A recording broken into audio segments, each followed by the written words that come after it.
गरुड़ पुराण के अनुसार मांस खाना पुण्य है या पाप। ये बात उन दिनों की है जब भगवान श्री कृष्ण अपने बालपन में थे। एक बार जब श्री कृष्ण पेड़ के नीचे बैठे बांसुरी बजा रहे थे, उसी तरफ एक हिरण दौड़ता चला आया और उनके पीछे जाकर छिप गया। वो हिरण बहुत ही घबराया हुआ था। भगवान श्री कृष्ण ने उसके सिर पर हाथ फेरते हुए कहा, क्या हुआ, तुम क्यों छिप रहे हो? उसका पीछा करते हुए एक शिकारी भी वहां आ पहुंचा और बोला, ये मेरा शिकार है, इसे मुझे दे दो, तब इस पर मेरा अधिकार है। तब भगवान श्री कृष्ण बोले, हर जीवित जीव पर उसका खुद का अधिकार होता है, ना कि किसी का। तब वो शिकारी क्रोध में बोला, ये मेरा शिकार है, इसे मैं पकाकर खाऊंगा। तब भगवान श्री कृष्ण बोले, किसी भी जीव को मारकर खाना पाप की श्रेणी में आता है। क्या तुम पाप के भागी बनना चाहते हो? मांसाहार पुण्य है या पाप है? क्या तुम धर्म को नहीं जानते हो? तब वो शिकारी बोला, मैं तुम्हारे जितना शिक्षित तो नहीं कि ये जानूं कि मांसाहार पुण्य है या पाप है, पर मैं ये जानता हूँ कि जीव को मारकर खाना, इसमें कोई हर्ज नहीं है। मांसाहार से तो एक तो वो जीव को जीव बंधन से मुक्त कर रहा है, फिर क्यों मांसाहार से मना किया जाता है? मांसाहारी होने को क्यों नहीं कहा जाता? वैसे भी मैं इसको मारकर नीच योनि से मुक्ति दिलाकर पुण्य ही कमा रहा हूँ, फिर इस पर पाबंदी क्यों? इसे तो प्रोत्साहित करना चाहिए। जहाँ तक मैंने सुना है, जीव हत्या तो शास्त्रों में भी बताया गया है। राजा लोग शिकार किया करते थे। ऐसे तमाम तर्क देते हुए श्री कृष्ण से पूछा कि फिर क्यों ये मांसाहार गलत है और पाप की श्रेणी में आता है? आप ही बताइए, मांसाहार पुण्य है या पाप है? भगवान श्री कृष्ण समझ गए कि इसकी बुद्धि मांस खाने के कारण तामसिक हो गई है और उसने सोचने और समझने की बुद्धि भी खो दी है। फिर भगवान श्री कृष्ण बोले, इसे अंतहीन विषय पर पहले मैं कोई राय नहीं दूंगा। मेरी इस छोटी सी कथा सुनने के बाद तुम ही उत्तर देना कि मांसाहार पुण्य है या पाप है। तुम्हें मांस खाना है या नहीं? वो शिकारी सोचने लगा कि इसमें मेरा तो कोई घाटा नहीं है, इस कथा को मैं सुन ही लेता हूँ, मेरा मनोरंजन भी हो जाएगा और बाद में मुझे इसका मांस भी मिल जाएगा। तो भगवान श्री कृष्ण ने अपनी कथा आरंभ की। एक बार मगध में खाद कम हो रहा था। राजा को चिंता हुई कि यदि इस समस्या का शीघ्र निदान नहीं किया गया तो सुरक्षित अनाज कोष भी खत्म हो जाएगा और संकट भीषण हो जाएगा। तो सम्राट ने अपनी राजसभा में पूछा, देश के खाद्य समस्या को सुलझाने के लिए सबसे सस्ती वस्तु क्या है? मंत्रीगण सोच में पड़ गए। चावल, गेहूं, आलू इत्यादि पदार्थों को उगाने के लिए बहुत श्रम करना पड़ता है। वो तभी प्राप्त होते हैं जब प्राकृतिक का प्रकोप ना हो, तो ऐसे में तो कुछ सस्ता हो ही नहीं सकता। तभी शिकार का शौक रखने वाले एक मंत्री ने सोचा कि यही उत्तम अवसर है, क्यों ना अंधाधुंध शिकार के लिए राजा की अनुमति ले ली जाए। उसने सभा में कहा, सबसे सस्ता खाद्य पदार्थ मांस है, इसके लिए धन का खर्च भी नहीं है और पौष्टिक खाना भी मिलता है।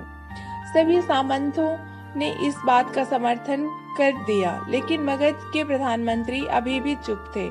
सम्राट ने पूछा, प्रधानमंत्री आप चुप क्यों हैं? आपने कोई अनुमोदन नहीं किया, आपका क्या मत है? प्रधानमंत्री ने कहा, मैं ये नहीं मानता कि ये कथन सही है कि मांस सबसे सस्ता पदार्थ है, फिर भी इस विषय में मैं अपनी विचार आपके सामने कल रखूंगा। प्रधानमंत्री उसी रात मांसाहार का प्रस्ताव रखने वाले सामंत के घर पहुंचे। सामंत ने इतनी देर रात प्रधानमंत्री को अपने घर आया देखा तो घबरा गया। किसी अनिष्ट की आशंका से वो कांप गया। प्रधानमंत्री ने कहा, संध्या को महाराज बीमार हो गए, उनकी हालत बहुत ही खराब है। राजवैद्य ने कहा है कि किसी शक्तिशाली देह का 2 तोला मांस मिल जाए तो राजा के प्राण बचाए जा सकते हैं। आप महाराज के सबसे विश्वास पात्र हैं, इसीलिए आपसे योग कौन? इसके लिए आप जो भी मूल्य लेना चाहें ले सकते हैं। आप कहें तो इस काम के लिए मैं आपको 1 लाख स्वर्ण मुद्राएं भी दे सकता हूँ। एक बड़ी जागीर भी आप मांग सकते हैं, बस आप अपनी इच्छा कहें। मैं कटार से आपके हृदय को चीरकर बस 2 तोला मांस निकाल लूंगा। ये सुनकर सामंत के चेहरे का रंग फीका पड़ गया। वो सोचने लगा, जब जीवन नहीं रहेगा तो लाख स्वर्ण मुद्राएं से मैं क्या करूंगा, और बड़ी जागीर भी किस काम आएगी। वो झटपट अंदर भागा और अपनी तिजोरी से 1 लाख स्वर्ण मुद्राएं लेकर आया। मुद्राएं देकर उसने प्रधानमंत्री के पैर पकड़ लिए और गिड़गिड़ाते हुए बोला, श्रीमंत, मैं आपकी 1 लाख मुद्राओं में अपनी 1 लाख मुद्राएं और मिलाता हूँ। इस पैसे से मांस खरीद लें, किंतु मुझे जाने दें। ये बात किसी और को न पता चले। मैं आपसे आग्रह करता हूँ। प्रधानमंत्री जी ये सब समझ चुके थे। वह उसे थोड़ी और मानसिक पीड़ा देना चाहते थे। प्रधानमंत्री ने आगे कहा, सामंत, आप शरीर से बलिष्ठ हैं। आपकी कदकाठी महाराज से मिलती जुलती है, इसलिए राजवैद्य ने खास तौर पर आपका ही नाम लिया है। आपके दान से हमारे अच्छे राजा की जिंदगी बच सकती है। आप कहें तो मैं आपको प्रधानमंत्री का पद देने को तैयार हूँ और खुद आपका कर्मचारी बनकर रहूंगा, पर प्रजा से हमारे राजा न छीने। सामंत तो फंसता हुआ दिख रहा था। उसने शरीर पर अंग वस्त्र रखकर अपने जूते भी पहन लिए। जैसे ही वो वहां से भागने वाला था, वह तुरंत प्रधानमंत्री के पैरों में लेट गया। उसने याचना की कि प्रधानमंत्री, मैं इस प्रधानमंत्री का या राजा के सिंहासन भी मिल जाए तो मैं उसका क्या करूंगा। आप चाहें तो मेरा सब कुछ ले ले, पर मेरे प्राण ना ले। मैं अपना ये भवन और सारा धन आपको सौंपता हूँ। रातों रात राज्य से निकल जाऊंगा। इतना कहकर वो अपने घोड़े की ओर भागा और जैसे ही अपना घोड़ा गटने लगा, आवाज आई, अभी अभी अपने पीछे गए तुम अपने परिवार को भी छोड़े जा रहे हो। सामंत बोला, मेरे प्राण से प्रिय कुछ भी नहीं है। जब जीवन ही न रहेगा तो कुटुंब का क्या करूंगा। जीवन रहा तो ऐसे ही सुखी रह लूंगा। इतना कहकर घोड़े पर छलांग लगाकर बैठ भी गया। वह अभी चलने को ही था कि प्रधानमंत्री ने घोड़े की साख पकड़ ली। वो सामंत से बोले, भागने की जरूरत नहीं है। आप आराम से घर पर रहो, मैं किसी और जगह प्रयास कर लूंगा। प्रधानमंत्री वहां से चले गए।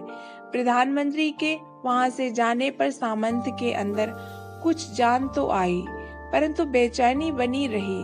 उसकी नींद खराब हो चुकी थी। मुद्रा लेकर प्रधानमंत्री बारी बारी से सभी सामंतों के घर पहुंचे और सभी ने राजा के लिए हृदय का 2 तोला मांस मांगा, परंतु कोई भी राजी न हुआ। सबने अपने बचाव के लिए प्रधानमंत्री को 1 लाख और 5 लाख मुद्राएं तक दे दी। इस प्रकार प्रधानमंत्री ने एक ही रात में करोड़ों स्वर्ण मुद्राएं जमा कर ली। फिर सुबह होने से पहले ही अपने महल में पहुंच गया।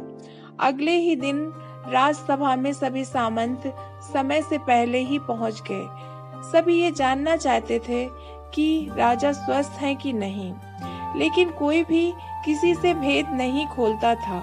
सबको राजवैद्य की तलाश थी, उनसे ही उन्हें कुछ सूचना मिल सकती थी। प्रधानमंत्री ने सैनिकों को आज्ञा दे रखी थी कि जब तक महाराज राजसभा में न आए, किसी भी सामंत को भी महल से बाहर जाने की आज्ञा नहीं है। राजा सभा में अपने चिर परिचित गति से आए और अपने सिंहासन पर आकर बैठे। सभी सामंतों ने देखा, कहीं से भी राजा उन्हें अस्वस्थ नहीं लगे। उन्हें तो कुछ हुआ ही नहीं था। प्रधानमंत्री ने उनसे झूठ बोला। हर सामंत के मन में यही विचार चल रहा था, पर कोई भी किसी और को कुछ भी न बोल रहा था। तभी प्रधानमंत्री ने राजा के समक्ष 1 करोड़ स्वर्ण मुद्राएं रख दी।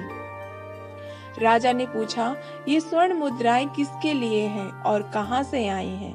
प्रधानमंत्री ने कहा, 2 तोले मांस के लिए इतनी धनराशि जुटाई है, पर मांस न मिला। अपनी जान बचाने के लिए सामंतों ने ये मुद्राएं दी है। अब आप ये विचार कीजिए कि मांस कितना सस्ता है। राजा को बात समझ में आ गई। उन्होंने प्रजा को अतिरिक्त परिश्रम करने का निवेदन किया और राजा के अनाज भंडार में से अनाज निकालकर श्रमिकों को दिया गया। उन्होंने पौष्टिक सब्जियों की खेती का तुरंत आदेश दिया। वो 1 करोड़ स्वर्ण मुद्राएं इसी कार्य के लिए और श्रमिकों के कल्याण के लिए खर्च की गईं। ऐसे साग सब्जी तेजी से उगी जिससे प्रजा का कल्याण भी हुआ और पौष्टिकता भी मिली। कुछ समय बाद मौसम अनुकूल हुआ और खेती लहराने लगी। इस प्रकार राज्य में खाद्य संकट दूर हुआ। तो मित्रों, जीवन का ये मूल भगवान श्री कृष्ण हमें इस कथा के जरिए समझाना चाहते हैं कि हम ये ना भूलें कि जिस तरह हमें अपनी जान प्यारी है, उसी तरह सभी जीवों को अपनी जान प्रिय होती है। अपने दिल से जानिए पराये दिल का हाल। यदि संसार के संबंधों से मुक्त करने का तर्क सही है, यदि जीव हत्या जीव को संसार बंधन से मुक्त कराने का तरीका है, तो अत्याचारी द्वारा किया गया नरसंहार भी मान्य है। वो भी ये तर्क दे सकते हैं कि वो लोग जीवन के कष्ट से आप लोगों को मुक्त कर रहे हैं। अगर उसके लिए ये जीवन बोझ होता तो कभी भी अपनी जान बचाने के लिए संघर्ष नहीं करता, आपसे भागता नहीं। जो आपके सामने असहाय हो जाता है उसे प्राण गंवाने पड़ते हैं। जिन जीवों को मारकर आप खा रहे हैं उन्हें तो प्राण बचाने का अवसर भी नहीं मिलता। बर्बरता सिर्फ वही नहीं जहाँ सिर्फ मानव का रक्त बहता है। बर्बरता उसे कही जाती है जहाँ स्वार्थ के लिए किसी जीव की हत्या कर दी जाए। हम अंत समय में जिंदगी भर के पापों के लिए जिंदगी भर सुकर्म करने की कोशिश करते हैं, परंतु हम ये भूल जाते हैं कि जब वो जीव हमारे लिए काटा गया है और हमारे लिए तड़पा है, उसका श्राप हमें इस जीवन में ही नहीं बल्कि अगले जीवन तक नहीं छोड़ता। परमात्मा से ये ज्ञान पाकर शिकारी परिपूर्ण हो गया और उसे ज्ञान की प्राप्ति हो गई और वो जान गया कि महानता जीवन लेने में नहीं बल्कि जीवन देने में है। शिकारी भगवान के आगे हाथ जोड़कर वहां से चला गया और उसने कसम खा ली कि वो संपूर्ण जीवन किसी को भी नहीं चोट पहुंचाएगा। तो दोस्तों, आपको कहानी पसंद आए तो प्लीज हमारे चैनल को लाइक करना और सब्सक्राइब करना।